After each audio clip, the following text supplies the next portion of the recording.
आज जो टॉपिक हम डिस्कस करने जा रहे हैं वो है bad posture, good posture, posture alignment. आपका झुक के बैठना, आपका फटीग पोजीशन में बैठना, आपका कुब निकाल कर हंच क्रिएट करके बैठना, आपका झुक कर काम करना, आपका हैवी वेट उठाना, ये सब कुछ आपकी बॉडी पे किस तरह से अफेक्ट करता है उसको हम डिस्कस करेंगे। और फिज़िकल थेरेपी के अंदर उसका क्या ट्रीटमेंट है। फ़िज़िकल थेरेपी जो है एक बहुत ही ऑर्गेनिक ट्रीटमेंट है जो हम पेशेंट्स को ऑफ़र करते हैं जब हमारे पास वो कंप्लेंट्स लेके आते हैं कि डॉक्टर साहब मुझसे झुक के काम नहीं किया जाता, कोई वज़न नहीं उठाया जाता, मेरे लिए बहुत तकलीफ़ देह हो जाती हैं चीज़ें, मेरे गर्दन का दर्द शुरू हो जाता है, मेरी कमर में दर्द शुरू हो जाता है, मेरे कंधों में बोझ सा महसूस होता है। तो हम फिज़िकल थेरेपी के थ्रू उसका क्या ट्रीटमेंट ऑफ़र करते हैं वो हम डिस्कस करेंगे। सबसे पहले जी ट्रीटमेंट प्लान के अंदर हम देख लेते हैं कि हमारी क्या क्या चीज़ें हैं जो हमारे पोस्चर्स को ख़राब करती हैं। सबसे पहले जो आईटी डिपार्टमेंट में लोग काम करते हैं, जो बैंक्स के जॉब्स कर रहे हैं, मुसलसल उनका कंप्यूटर के आगे बैठना, कंप्यूटर का ज़्यादा इस्तेमाल और बिल्कुल रेस्टलेस पोजीशन में बैठना, ज़्यादा अकड़ के बैठना, किस तरह से उनकी पोस्चर को ख़राब कर रहा है, वो बैड पोस्चर के अंदर आ जाता है। ठीक है, जो बच्चे स्कूल गोइंग चाइल्ड हैं, जो झुक कर लिख रहे हैं, ज़्यादा देर तक एक ही पोजीशन में बैठे रहते हैं, झुक कर लिखने के आदी हैं, अपने वेट से ज़्यादा हैवी बैग्स उन्होंने उठाए होते हैं, उन बच्चों के भी पोस्चर्स ख़राब हो रहे हैं। ठीक है, हमारे पास जब पेशेंट आता है तो यही कंप्लेन लेके आता है कि डॉक्टर साहब मेरे पास यही सारी चीज़ें मेरे साथ हो रही हैं, गर्दन का दर्द, पट्ठों का खिंचाव, हाथों का सुन्न होना, अब मैं इसके लिए क्या कर सकता हूँ। हम उसके लिए पेशेंट्स की हिस्ट्री पे ध्यान देते हैं कि क्या ये कंजेनिटल डिसऑर्डर है, क्या बचपन से उसको इस तरह की कोई शिकायत हो रही है, या फिर कोई एक्सीडेंटल हिस्ट्री है, कोई एक्सीडेंट, कोई ट्रॉमा जिसने ये दर्द या तकलीफ़ उसको कॉज की है।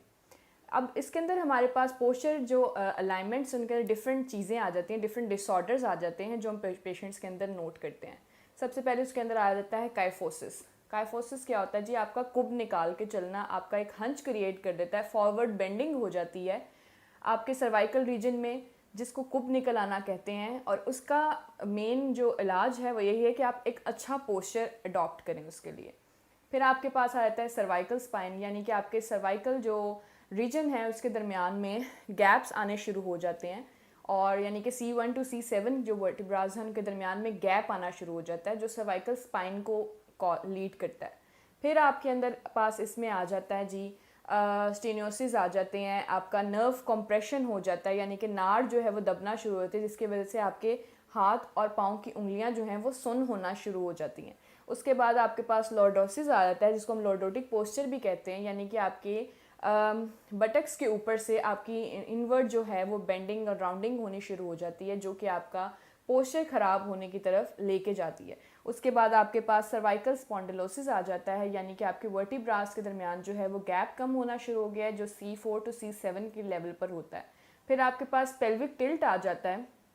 पेल्विक टिल्ट यानी कि आपकी बेंडिंग पोजीशन में चलना शुरू हो जाते हैं, आपके मसल्स मुसलसल स्पैज़म में रहना शुरू हो जाते हैं, मुसलसल दर्द और तकलीफ़ में रहना शुरू हो जाते हैं, और आपको जो है कोई भी काम करना फिरना आपके लिए बहुत मुश्किल हो जाता है, वज़न उठाना, सीढ़ियाँ चढ़ना, ये सारी चीज़ें आपके लिए बहुत ज़्यादा पेनफुल हो जाती हैं। अब फिज़िकल थेरेपी में इन सब जो डिसऑर्डर्स हैं इनका जो है ट्रीटमेंट यही है कि हम आपको सही तरीके से गाइडलाइन दें कि आपने कौन सा पोस्चर अडॉप्ट करना है, किस तरह से आपने मूवमेंट्स परफॉर्म करनी है, ताकि आपका जो है ये फॉरवर्ड बेंडिंग ऑफ जो है आपकी सर्वाइकल स्पाइन और आपकी जो लॉर्डोटिक पोस्चर है, या ये सारी चीज़ें जो हैं उनको अवॉइड किया जा सके। अब हम पेशेंट्स को यही गाइड करते हैं कि वो घर पे अगर ट्रीटमेंट प्लान ऑफर करना चाह रहे हैं तो वो हॉट पैक का इस्तेमाल कर सकते हैं, ज़्यादा से ज़्यादा हीटिंग दें, ताकि आपके मसल्स जो है जो स्पैज़म में हैं, जो स्ट्रेच्ड हैं, कॉन्ट्रैक्ट हुए हैं, वो रिलैक्स हों।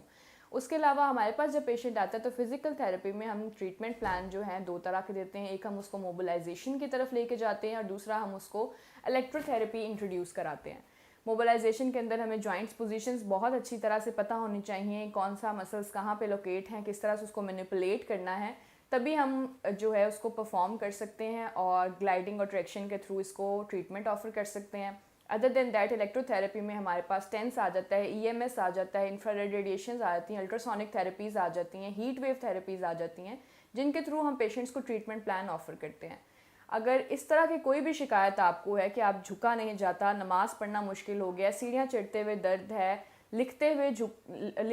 लिखना मुश्किल हो गया है आपके लिए, कोई भी बच्चा उठाना मुश्किल हो गया है, या फिर आपके लिए ज़्यादा सीधा नहीं बैठ सकते, टांगें लटका के नहीं बैठ सकते और आपके हाथ पाँव सुन्न होते हैं, तो आप अभी अपनी अपॉइंटमेंट बुक